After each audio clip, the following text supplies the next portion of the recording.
I'm Madeline Harvey. Thank you so much for hanging out with me today. Do you like to go full on karaoke diva? Do you sing your heart out in the car? Do you also love to practice with the original singer on full blast?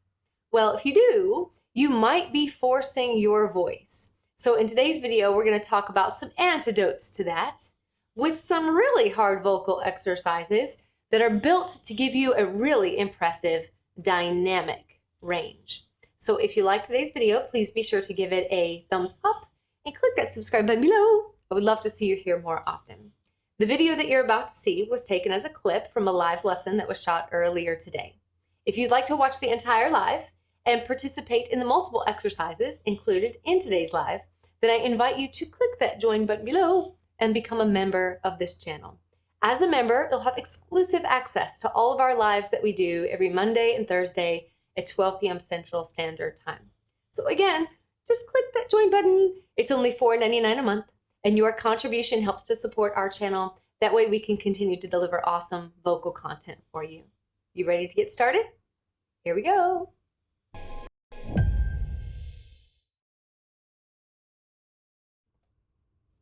Hi! Oh, I see so many of my favorite people are already on. Happy Thursday. I hope you're having a wonderful day, enjoying your week so far. Welcome to our live today. We're going to talk about, stop forcing your voice.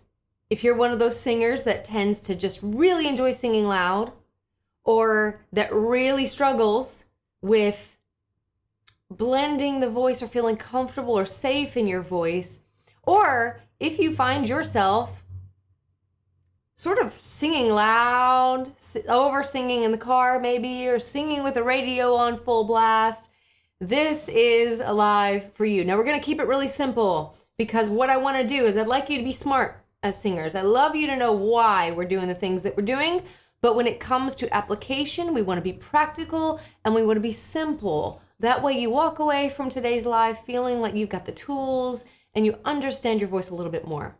So welcome everybody. I love seeing everybody on today. Hello. I hope you're all doing really great. So, why do we need to talk about forcing the voice? Oh, what is forcing the voice? What is the sensation of forcing the voice? What is underneath that sensation? I have a tendency, and I do feel like singers tend to swing. They can always be a combination of the two, but usually they're a little bit more one than the other. And I think singers have a tendency to swing from maybe forcing the voice or just singing really loud all the time to hesitating and singing really soft and being diminutive and maybe a little bit fearful of the voice. Now, like I said, you can be a combination of the two depending on the day, depending on the song, but we tend to be a little bit more temperamentally more one than the other. And I'm definitely a pusher. Constant feedback that I got from my family was, wow, you sing too loud. Like you sing too loud. So what I want to do today, oh, thank you, Jessica. She says overcompensating. Absolutely. There's so much underneath this.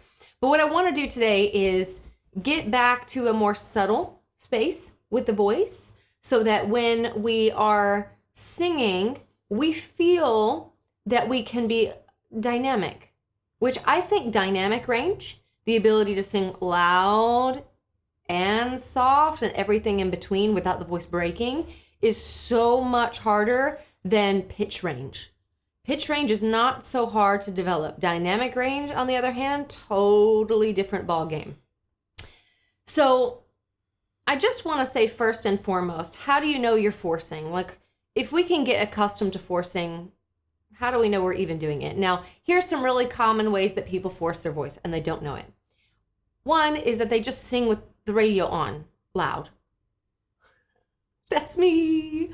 I love to have music on and I love to sing over the music. It's like this weird competition between me and whomever I'm singing with on the radio. And it's totally subconscious now. It's just, I'll push my voice over whoever I'm listening to just in an effort to hear myself. So, but I love to be able to hear the artist too. Now, if you're a hesitator, you'll do the opposite. You'll turn the singer up and then you'll sing just behind their voice, which is not good either. We've got to be able to feel comfortable and free in the environment that we're in. So if you just like to listen to the radio and have it on pretty loudly and sing, you might be forcing your voice. Another one is just singing in the car, because it's a confined space. The acoustics tend to be a little iffy in the car, especially if you've got the radio on. So if you're singing full blast, singing your heart out in the car, you might be forcing your voice. Karaoke is like the worst at this. Now, if you like to sing karaoke, that's totally fine, but usually the sound in karaoke is so muddy and weird that you can't really hear yourself. You can't really hear yourself at all. And we have this natural thing that we do where we push to overcompensate just in an effort to hear ourselves.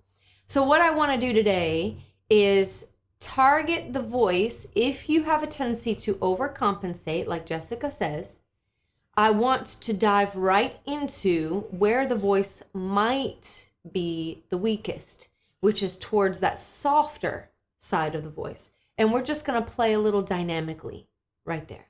So don't fault yourself if suddenly simple things suddenly start to feel really, really hard. Your voice is a creature of habit. So if it's accustomed to forcing and pushing, it's accustomed to trying to find balance there. So when we go soft, it might feel very wobbly and very unstable. So that's what we want to do today. We want to work a little bit more dynamically. Here's the key to the ever-loving kingdom. Are you ready for it? Of course you are. That's why you're here. Take your hand, like you're gonna, like go to the like, what is this, courthouse. Just take your hand and cup it, like you're gonna accept something. Now take the fingers of your hand and place them in the fold of your ear, and then take your heel of your hand and pull it in like you are holding a phone or something. This will keep you from over-singing every time. There's never a time in my practice where I am not like this, and maybe like this, because I want to feel what I'm doing. I want to feel this constant sense of relaxation. This is a more accurate representation of what you're actually going to be hearing. We cannot always trust the environments that we're in. Rooms are different. Like the room I'm in right now is relatively small in terms of space here, but it's got a vaulted ceiling, which is great acoustics. It's got a pretty high ceiling. So I tend to sort of try to project my voice habitually to fill the space. But what we actually hear is when the voice comes back. So it's already bounced around the room by the time it gets to our ear. But when we do this, we can kind of hear what's actually going on. So as you practice, all the time, and you hear singers doing that all the time. So make this a habitual sort of way that you can hear yourself. So now what we're gonna do, having our hand right there, is we're gonna make a whoo sound, a head voicey whoo sound. Now this is gonna be baby steps. Everything is incremental. It increases incrementally. But we've got to rebalance the voice, especially if you notice you're a singer who likes to always sing loud. So hand is here. We're just going to say whoo like an owl. Notice how that voice goes into a head voice. And we're just going to secret. Then we're going to get a little louder and then a little softer. It's all going to be relatively soft compared to being loud. But we're going to see if we can balance that interim. So if we go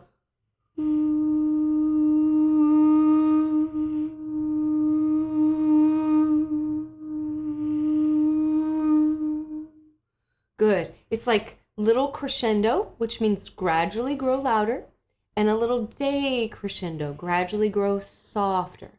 We're not going to be too obsessed about staying on the pitch. If the voice wants to move up or down a little bit as we do this, I want you to give yourself the permission to do that. So just whoo darling. Ooh, let's try this on piano. Ooh, let's start right there. It's like a lovely little secret. And again, it's really more sensation than anything. Keep your hand right here. You can hear every nuance of your voice on the who.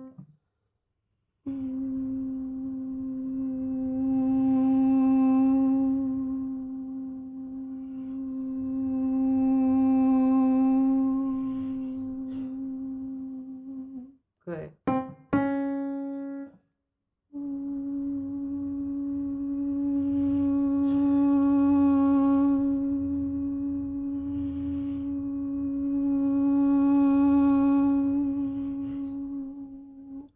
Such a tiny, it's not really making big dynamic waves, is it? But it at least allows you to feel balance and a gradual increase and a decrease of that air pressure. You already know to get loud, you need to increase the volume of air. But to get softer, that's the hard thing, isn't it? To control that softness means you're going to control that descent of the air pressure. So let's try it here. Secret.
Yeah, Camille says it's hard to do without gripping.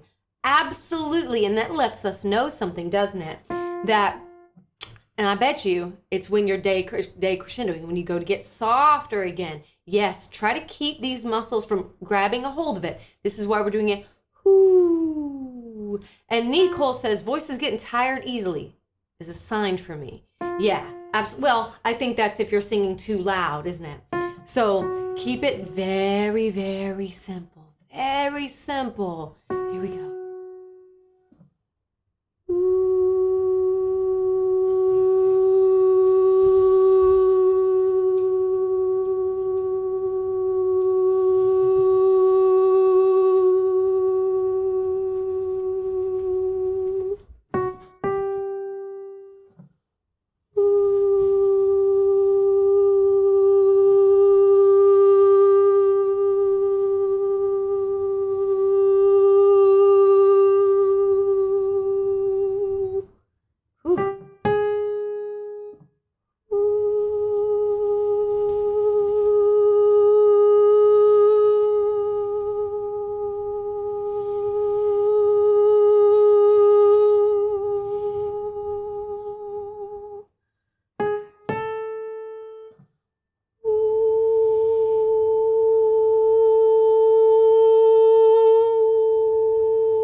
Good. Now don't be upset if suddenly the voice starts to fall apart. We are knowingly going right into where we know we're weak.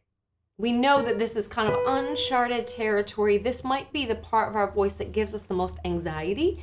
So we're just bringing a little mindfulness to it. So if it means that you're not getting those grand dynamic swings, I am so good with that. If I just go,